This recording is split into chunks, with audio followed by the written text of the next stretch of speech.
Menjelang perhelatan konferensi iklim COP27 di Sharm el-Sheikh, Mesir, Indonesia menaikkan target NDC (Nationally Determined Contribution). Dalam proposal baru, NDC yang diajukan pada tanggal 23 September tahun 2022 ini naik menjadi 31,89%, sebelumnya 29% dari produksi emisi 2,87 miliar ton setara CO2 dengan usaha sendiri.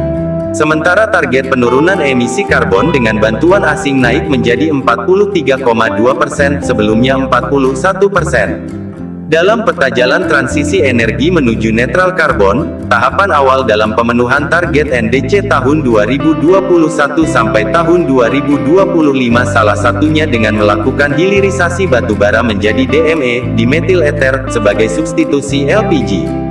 Selama ini Indonesia telah mengimpor LPG senilai 80 triliun rupiah dari total kebutuhan 100 triliun rupiah. Selain itu, pemerintah juga memberikan subsidi LPG sebesar 70 triliun rupiah. Konsumsi LPG pada tahun 2021 mencapai 7,95 juta ton, dari jumlah konsumsi tersebut 6,4 juta ton berasal dari impor. DME selain menjadi salah satu faktor pemenuhan target NDC juga menekan kebutuhan impor LPG dan memperbaiki neraca perdagangan. Merujuk pada Undang-Undang Nomor 3 Tahun 2020 telah menjadi kewajiban bagi pemegang izin usaha pertambangan khusus (IUPK) untuk melakukan peningkatan nilai tambah PNT. Salah satunya lewat gasifikasi batubara menjadi DME untuk mengurangi impor LPG di masa depan. Proyek gasifikasi batubara menjadi DME sudah tidak pada tahapan pilot project.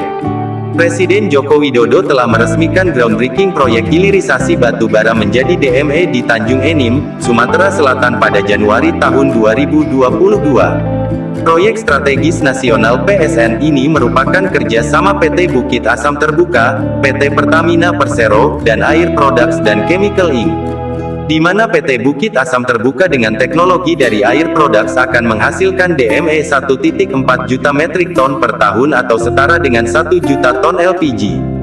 PT Pertamina Persero menjadi off-taker dan distributor dari DME produksi PT Bukit Asam Terbuka. Tahap awal ini nilai investasi mencapai $2.3 miliar atau 33 triliun rupiah. Pada tahap ini DME yang dihasilkan kira-kira setara 1 juta ton LPG, dapat menghemat APBN untuk pengadaan LPG sebesar 7 triliun rupiah. Sekaligus membuka ribuan lapangan pekerjaan. Dapat dikatakan bahwa nilai investasi yang cukup besar ini disebabkan Indonesia belum menguasai teknologinya.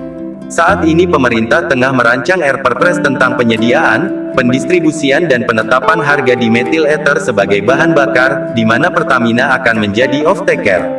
Perpres ini juga mengatur Menteri Koordinator Bidang Perekonomian akan menetapkan formula harga patokan DME, biaya pokok produksi dan subsidi. Sementara harga jual DME umum akan ditetapkan oleh Badan Usaha Pertamina. Namun pada masa pembangunan infrastruktur sampai proses produksi, pemerintah perlu memberikan insentif baik fiskal dan non-fiskal sebagai dukungan pelaksanaan PSN ini.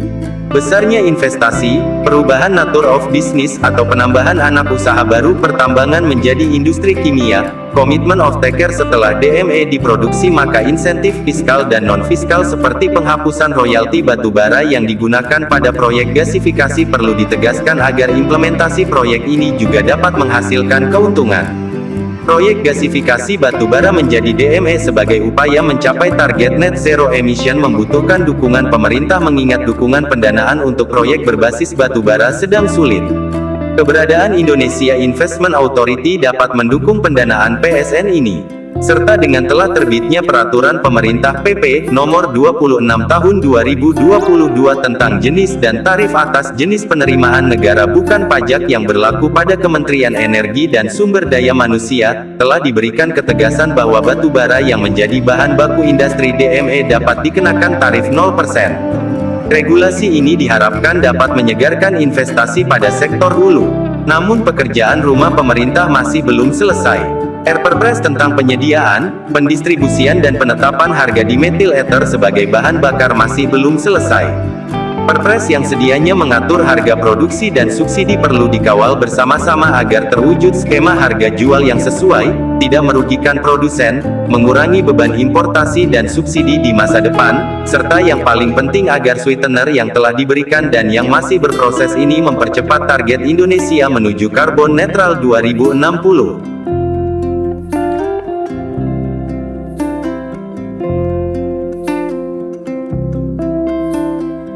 Impor kita LPG itu gede banget, mungkin 80-an triliun dari kebutuhan 100-an triliun importnya, 80 triliun itu pun juga harus disubsidi untuk sampai ke masyarakat karena harganya juga sudah sangat tinggi sekali. Subsidinya antara 60 sampai 70 triliun. Pertanyaan saya, apakah ini mau kita terus-teruskan? Impor terus, yang untung negara lain, yang terbuka lapangan pekerjaan juga di negara lain, padahal kita memiliki bahan bakunya, kita memiliki raw materialnya, yaitu batu bara yang dirubah menjadi DME. Hampir mirip dengan LPG, tadi saya sudah melihat bagaimana api kalau yang dari DME untuk memasak dan api yang dari LPG kalau untuk memasak, sama saja. Kalau semua LPG nanti di stop dan semuanya pindah ke DME, duit yang gede sekali, 60-70 triliun itu akan bisa kurangi subsidinya dari APBN. Ini yang terus kita kejar. Selain kita bisa memperbaiki neraca perdagangan kita, karena nggak impor, kita bisa memperbaiki neraca transaksi berjalan kita karena kita nggak impor. Pelaku usaha menyambut positif adanya insentif hilirisasi batu bara. Pemerintah baru saja secara resmi memberikan perlakuan royalti 0% bagi pelaku usaha yang menjalankan hilirisasi. Salah satu proyek hilirisasi yang sedang digarap saat ini adalah proyek All to DME, dimetil ether oleh PT Bukit Asam Terbuka PTBA. Produsen batu bara plat merah itu menilai royalti 0% menjadi signal positif agar gairah investasi hilirisasi batu bara tetap terjaga. Apollonius NW, Corporate Secretary PTBA mengungkapkan perusahaan mendukung kebijakan pemerintah yang mendorong hilirisasi batu bara dan menjaga ketahanan energi nasional. Sejalan dengan visi menjadi perusahaan energi dan kimia kelas dunia yang peduli lingkungan, PTBA melakukan hilirisasi batu bara dan pengembangan industri kimia dengan menyiapkan kawasan ekonomi khusus di Tanjung Enim, Sumatera Selatan, sebagai area untuk pengembangan bisnis, kata Apollo.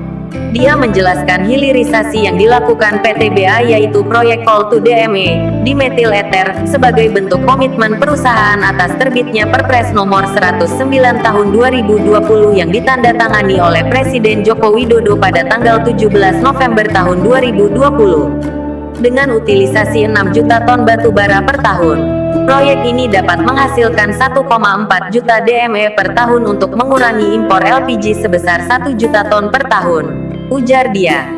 Menurut Apollo, insentif memang masih diperlukan untuk memastikan proyek hilirisasi batu bara bisa terrealisasi. Beberapa kebijakan dan insentif pemerintah sangat diperlukan guna terrealisasinya proyek ini termasuk royalti 0% sebagaimana tertuang dalam Perpu Cipta Kerja, ungkap Apollo. Presiden RI Joko Widodo, Jokowi, resmi mengeluarkan peraturan pemerintah pengganti Undang-Undang Perpu tentang Cipta Kerja pada tanggal 30 Desember tahun 2022 lalu. Dengan melakukan pengembangan dan pemanfaatan batu bara, perusahaan tambang batu bara mendapatkan perlakuan tertentu seperti iuran produksi atau royalti 0%.